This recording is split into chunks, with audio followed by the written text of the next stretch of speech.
खून। कोई अता पता नहीं। अरे कैसी बातें कर रहे हो भाई, ये कब हुआ है? झोपड़ी के बाहर पड़ा था, लेकिन दोनों पति पत्नी का कोई पता ठिकाना नहीं था। अरे भाई, लेकिन उसका जो दोस्त है ना रामू किसान, उससे पता करके आते हैं ना। अब तक तो दोनों साथ ही खेत पर जाया करते थे। हाँ हाँ हाँ, हमें उसके घर जाना चाहिए भाई। चलो चलो वहाँ चलते हैं, चलो। वो सारे लोग रामू के घर पर पहुंचते हैं। रामू अपने घर के बाहर बैठकर हुक्का पी रहा था। आज सारे के सारे लोग टोली बनाकर मेरे घर क्यों आ रहे हैं? क्या कोई मर गया क्या भाई? अरे कैसी बातें कर रहे हो? तुम्हारा सबसे अच्छा दोस्त हरिया और उसकी पत्नी गायब है और तुम यहाँ बैठकर हुक्का पिए जा रहे हो, हैं? रामू ने अजीब सी नजरों से उन सब गांव वालों की तरफ देखा, जिसकी वजह से वो लोग एक बार के लिए डर गए। गायब है? अरे गायब नहीं है, मुक्ति मिल गई है। उन दोनों को मुक्ति मिली है। इस दुनिया में आकर हर इंसान पाप करता है और उसे उसके पापों के लिए मुक्ति मिलना बहुत जरूरी है। अरे ये कैसी बहकी बहकी बातें कर रहे हो भाई, हैं? और इसका चेहरा अजीब सा क्यों लग रहा है? लगता है दोस्त के मरने का गम बैठ गया है, पागल हो गया है शायद ये पागल। ये बात सुनते ही रामू चीख कर जोर से चिल्लाते हुए कहता है, पागल मैं नहीं हूँ, पागल तुम सब हो। और ये शैतानी जंगल अब तुम में से किसी को नहीं छोड़ने वाला, सबको खा जाएगा। याद रखना मेरी बात। शैतानी जंगल? कैसा शैतानी जंगल? लगता है रामू पागल हो चुका है। हमें यहाँ से चलना चाहिए भाई, चलो चलो चलो। तभी रामू की पत्नी बाहर आती है। नहीं नहीं, आप लोग इनकी बात का बुरा मत मानिए। 2 दिन पहले हरिया के साथ खेत पर गए थे। जब से वहां से आए हैं तब से ऐसी ही बातें कर रहे हैं। भगवान जाने ऐसा क्या देख लिया उन्होंने, खेत में कुछ भी बड़बड़ाते रहते हैं। लेकिन गांव के लोगों ने कमला की कोई बात नहीं सुनी और वो सब वहां से चले गए। रात अब धीरे धीरे ढलने लगी थी। तभी अचानक किसी ने धीमी सी आवाज में रामू को पुकारा।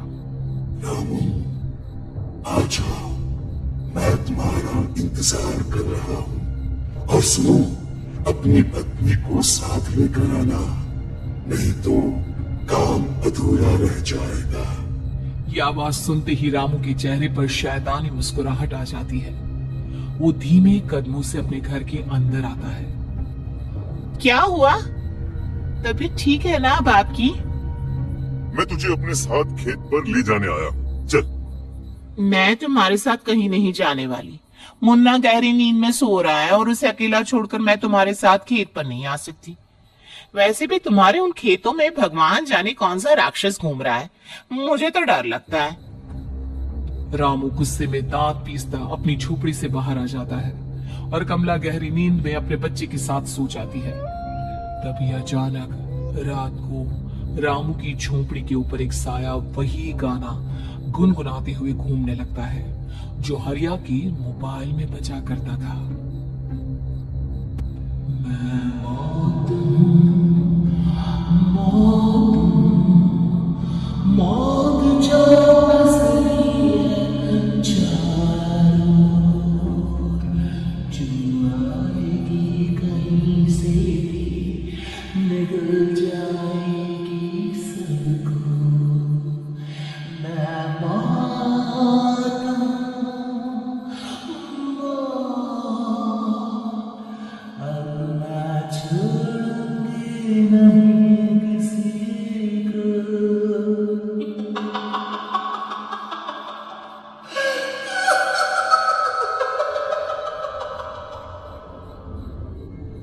ये आवाज सुनकर रामू की पत्नी कमला की आंख खुलती है और वो देखती है कि उसका मुन्ना अपनी जगह से गायब था।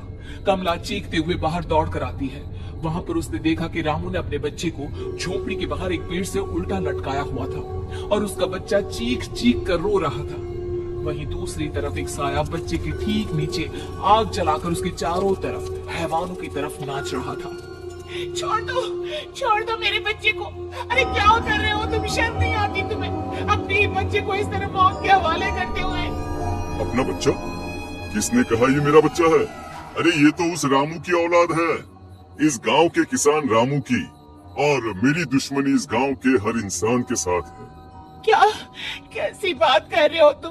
और ये औरत कौन है? ये मेरे बच्चे को खा जाएगी। तभी अचानक से उस साया ने एक बेहद खतरनाक दिखने वाली औरत का रूप ले लिया और उसकी आंखों से आग निकल रही थी।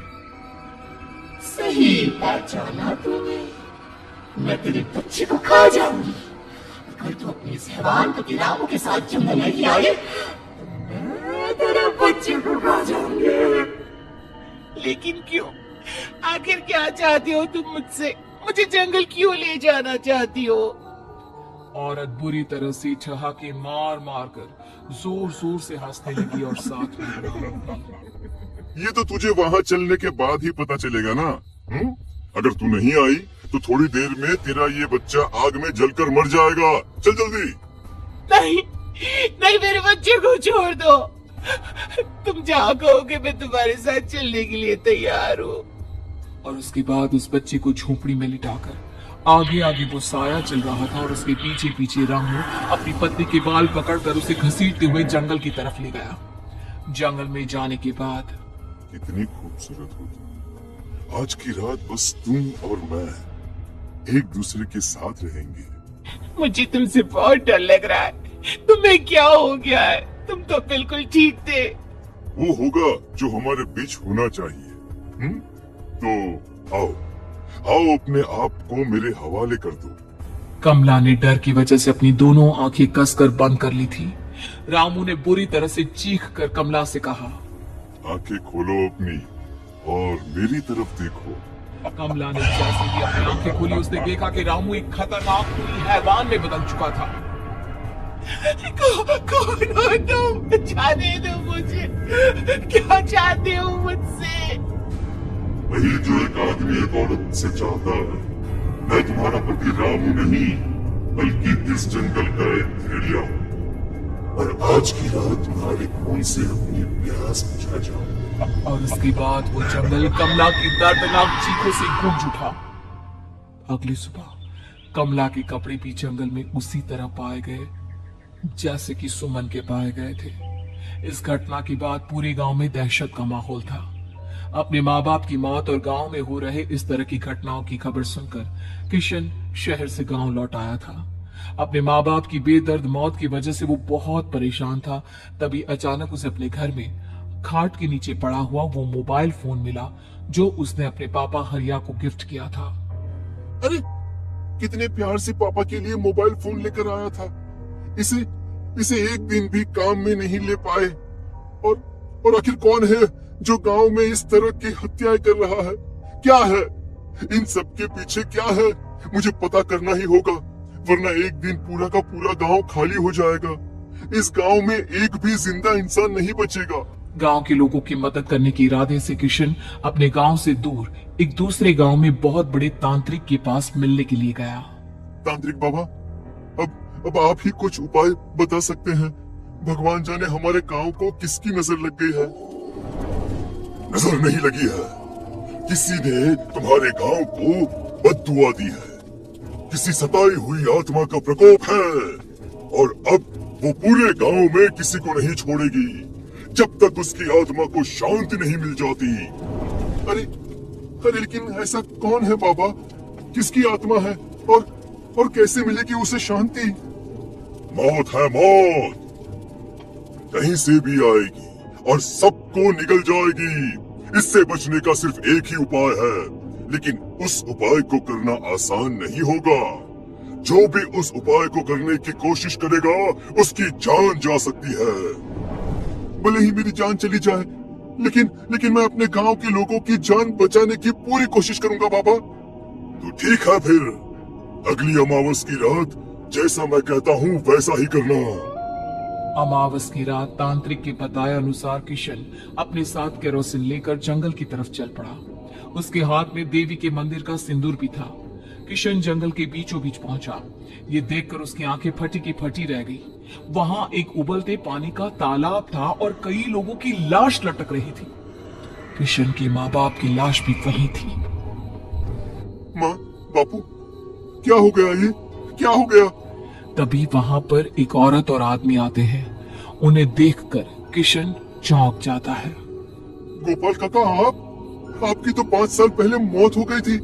और निर्मला काकी आप? हाँ, मौत तो हो गई थी, लेकिन तुम ये नहीं जानते कि हमारी मौत कैसे हुई थी। क्या क्या कहना चाहते हैं आप? कुछ नहीं, बस ये जान लो कि अब इस गांव में कोई जिंदा नहीं बचेगा। लेकिन क्यों काकी? क्योंकि 5 साल पहले इन गांव वालों ने मुझे डायन बताकर पत्थर मार मार के मार डाला। मेरी कोई गलती नहीं थी। गांव का एक बच्चा क्या लापता हुआ, सारा इल्जाम मेरी पत्नी पे डाल दिया। और जब मैंने निर्मला की जान बचाने की कोशिश की तो मुझे भी मार डाला।